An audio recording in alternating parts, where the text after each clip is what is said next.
Hey guys, it's Gail with Everything Nash here with the fantabulous Wade Bowen. How are you, my friend?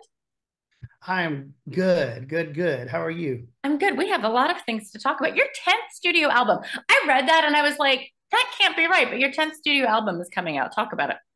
I know. I couldn't believe it either. I was trying to count it, and I was like, and then I went through on Spotify the other day, and I was like, okay, I know there's more than 10 records overall because we have the Hold My Beer stuff and live records and stuff, and I think I counted 16 records plus EPs and singles and all this stuff. I'm like, man, I'm pretty proud of that. That's a lot of hard work. I didn't realize I've been doing all that my entire career, so I'm pretty proud of that.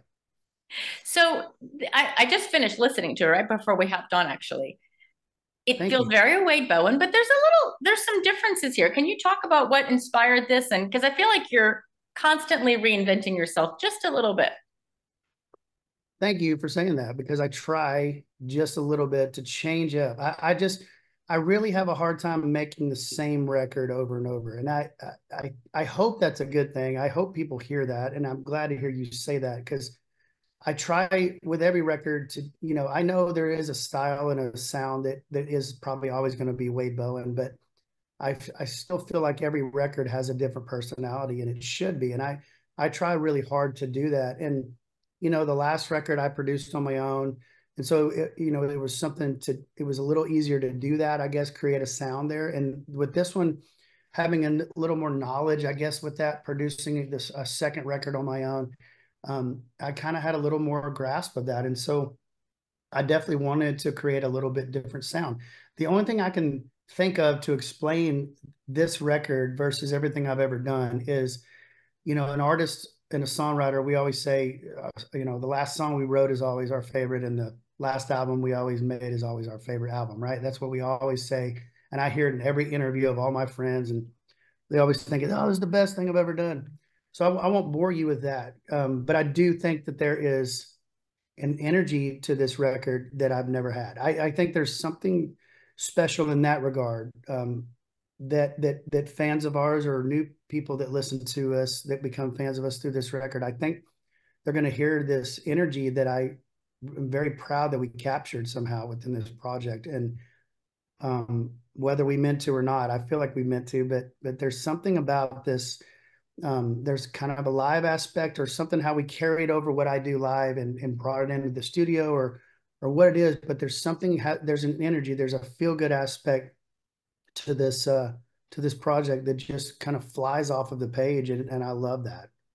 I love it too. That's a good way to put it. Feel good energy. Mary Jane, give me the story behind that song. What a great song.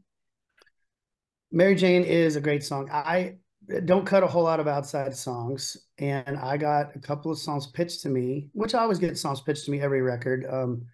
I usually just don't cut a whole lot of outside songs because the reason I make records is because of the songs I've been writing, right? So, but I've been lucky to become buddies with Chase Bryant and John Randall through the years, and two fantastically talented people. And they both wrote this song, and Chase sent it to me. And the moment I heard it, I was like, oh my gosh, like that song is simple and catchy. And the moment I heard it, I was like, I could hear our crowds singing that for the rest of my life. It's so sweet. I can't imagine a young woman hearing this song and not just going, oh, that is so amazing. Like not wanting to hear it over and over again. Cause I think it's just what every woman would want a man to say, I would hope, like, I don't want what the other boys want. I want, I want to treat you nice and take care of you. And there's such a melody behind it that's just beautiful and singable and anthemic. And I really hope it catches on. Like I'm thinking it will.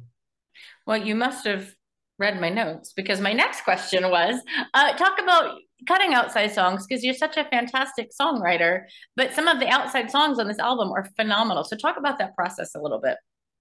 Well, I think, I cut outside songs for two reasons, I guess. Either it's because it's a song that blows me away, that a song that I wish I would have written, or because it's a song that I would nowhere near would I write that, like no way would I write that. And I think there's elements of both of those on here. The Friday Night and Mary Jane are songs that I feel like I definitely would write and wished I would have been in the room with Chase when he wrote them because I think fantastic songs. Friday Night is actually, we already talked about Mary Jane, why I cut that. Friday Night is actually a song I heard when I was uh, just picking my son up from high school football practice. And I was like, oh my gosh, this is like reading my thoughts right now, you know? And it took me back to my high school football days and just thinking, man, this is exactly what so many people feel like and think about their town. And then getting Troy Aikman involved and all that, just seeing, I immediately, all these things ran through my head when I heard the song. And I was like, okay, well, that's got to go on the record. That sounds like a smash hit. And then When I Want to Be Wanted is a song I would never write. I mean, my wife would kill me if I wrote this song, you know. But it's a song that I feel like goes back to the '60s or so, when country back in the '50s or '60s or '70s, when people wrote songs in the middle of the night because they're hammered and they're just rattling off their feelings of what's going on in their life at the time, and then they wake up the next morning and cut it in the studio because it's felt right. You know, that's is like a moment in their life that happened, and they don't care whether they get in trouble or not. It's just this amazing grasp of country music that happened that I got to hear, and I was like, that needs to be heard by the world, and it needs to be a duet, and it needs to be sung by Hillary Lindsey. She needs to come in and sing it with me, and it's just this. There's moments that happen like that from outside songs that I love, and that they become very special moments in my career throughout the years. I was glad that you said that about Hillary Lindsey because I'm in awe of her, and I think she doesn't get enough credit for her singing as she should. She does not. She does not get enough credit as a singer, and thank God she gets enough as a writer. But she really. I mean, I guess they make up for it as a writer because she gets plenty of credit there. But she definitely needs more credit as a singer, and hopefully, I don't know if this will help on that side, but I'll do my little part to help her get more credit as a singer. It was amazing to hear her voice on this track. It made me tear up from the moment I heard it. And I was just like the perfect storm for this record. Raining on Me. Give me the story behind that song too, because that's your single right now, right? Raining on Me is the single, and I needed one of these songs. I'm pretty proud of this one because I've needed this style of a song for the record at the very end. And you put that pressure on yourself, like, oh no, I don't have this. I need it. And I wrote it with Randy Montana right at the very end. And you think, oh, thank God. Oof, that was close, you know? And I love those little moments that happen right at the end, right? You know, the procrastination or whatever you call it that slide in there right as you're trying to finish a record. And this one to me, when we produced it and just the production overall just felt like going back to my Eagles influence. I used to sit around when I was first learning guitar and playing for my mom was my first person I ever played for that I ever had the courage to do anything musically when I was in high school. And I'd, find myself late at night, trying to figure out a G chord and a D chord and trying to learn to play guitar. And she was so patient listening to me, and we would go through Eagles songs together and various other songs, but the Eagles were a huge part of that. We listened to a lot of Eagles together. So I kind of took a lot of that influence into the production of this song to me. And I think you hear that in the track. And this one's just fun. It's fun to hear. And I think it's so much fun to play live. It just flies off the stage. It feels good. So playing live, you're also touring with Miranda, opening some shows for Miranda in Texas next month. Yes. How exciting. You guys have been friends for a long time, right? Like I feel like you have to Yeah. be. Yeah. We've been friends a long time.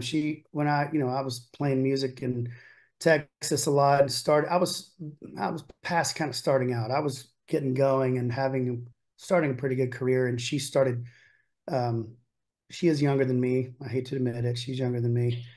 But she started coming along with her dad and playing shows with me and opening up shows. And we always just got along. We always just hit it off. She always just was like, I remember she once said, you're so good to me. Whenever I get big, I'm going to have you come open up for me. And I remember thinking, that's an arrogant thing to say. But she stuck true to it.